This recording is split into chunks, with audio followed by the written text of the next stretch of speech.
The sun's shining, birds are singing, and all feels right in the world.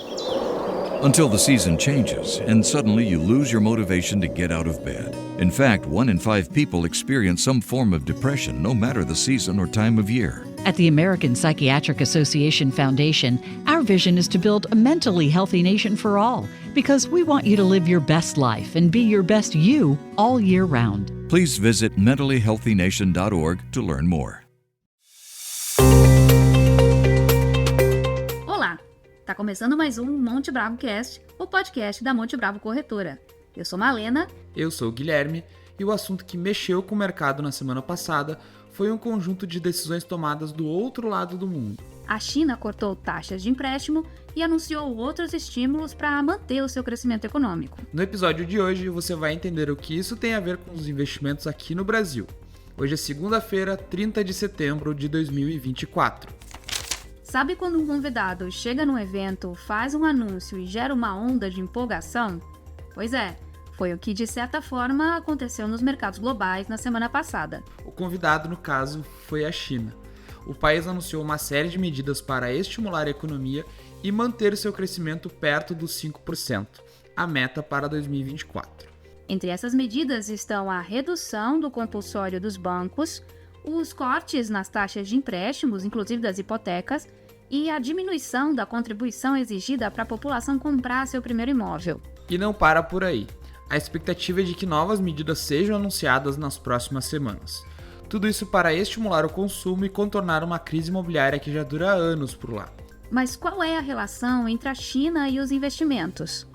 Bom, o país é responsável hoje por quase 20% do PIB global. Isso significa uma influência enorme na demanda por produtos de outros países, especialmente commodities como petróleo e minério de ferro. Não foi à toa que as bolsas na Europa registraram ganhos perto dos 4% na semana passada. Na Ásia, o Nikkei subiu quase 6%. A bolsa de Hong Kong superou os 12% de alta e as bolsas chinesas tiveram seu melhor desempenho em 16 anos. Foi bom, inclusive, para o Brasil. O Ibovespa engatou uma alta e fechou a semana passada com ganhos acima de 1%, operando perto dos 133 mil pontos. Só a Vale, a terceira maior empresa da Bolsa Brasileira, subiu impressionantes 12% no período. As medidas chinesas, somadas ao corte de juros nos Estados Unidos, tornaram o cenário global ainda mais benigno para os ativos de risco. Isso significa que é hora de revisitar os investimentos em renda fixa americana. Agora que o Fed deu início aos cortes de juros, os títulos americanos de 10 anos recuaram e geraram ganhos de capital para quem tinha esses papéis na carteira. Esse, aliás, é um movimento do qual já vínhamos falando nos nossos relatórios para clientes. Vale a pena conversar com os nossos assessores aqui na Monte Bravo sobre esse tema. Além disso, os movimentos da China e dos Estados Unidos são decisivos para estimular o fluxo de capital estrangeiro para países emergentes. Portanto, a discussão agora é sobre quais países estariam melhor preparados para receber esse fluxo. E aí que entram em cena as preocupações sobre o Brasil. Por aqui, as dúvidas sobre as contas públicas continuam no ar. O relatório bimestral de despesas do governo cristalizou a percepção de que o arcabouço virou apenas uma meta formal. Como os gastos com as enchentes no Rio Grande do Sul e as queimadas na Amazônia e no Pantanal foram autorizados via crédito extraordinário, eles ficam fora da regra que limita as despesas do governo. E assim, o déficit nas contas públicas vai aumentando sem que o governo quebre nenhuma regra. Só que os dados não mentem.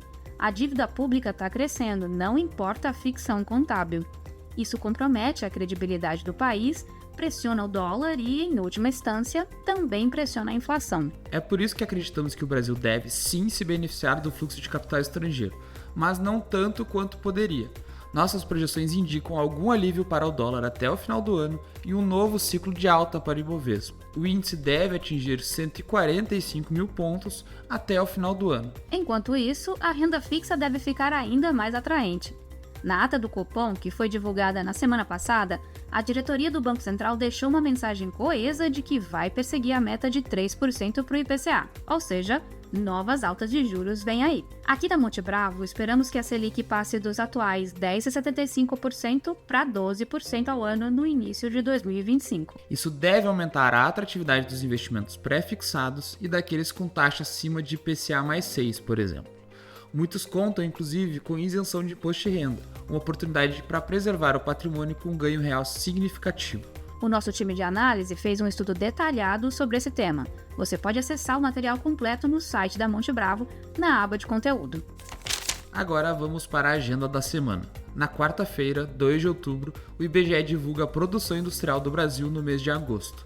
Na sexta-feira, 4 de outubro, saem dados do mercado de trabalho nos Estados Unidos, incluindo o famoso relatório Payroll. Esses dados são acompanhados de perto pelo Fed e influenciam as decisões sobre os juros por lá. E esses foram os destaques do nosso informe semanal. Veja as nossas análises na íntegra em montebravo.com.br e siga os nossos perfis nas redes sociais para não perder nenhuma atualização. Para entender como o cenário atual impacta seus investimentos, entre em contato com o seu assessor aqui na Monte Bravo. E se você ainda não for nosso cliente, abra sua conta e tenha acesso a uma estrutura completa de soluções para você, sua família e seus negócios. Boa semana e bons investimentos!